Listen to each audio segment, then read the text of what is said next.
Next up is Koda Kumi, and Koda Kumi, I could do a whole video on this chick. I'm not even joking. Like, her career is so interesting. I feel like I could talk so much about her. But Koda Kumi is she's a badass for one. Okay, she's an inspiration. This woman does not slow down.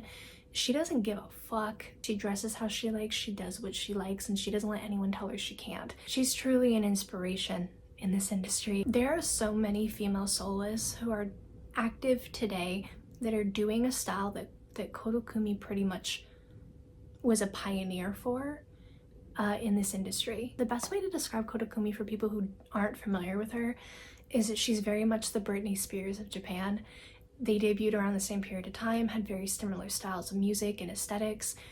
Koda Kumi was very sexy. She was very sort of almost promiscuous in the way that she marketed herself, and a lot of people really hated that about her.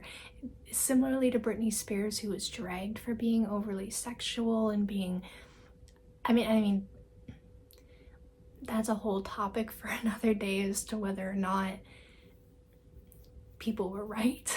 But with Koda Kumi, it very much was her own choice to be very sexual, very sexy. That was just what she wanted to be as an artist, and men especially really hated her.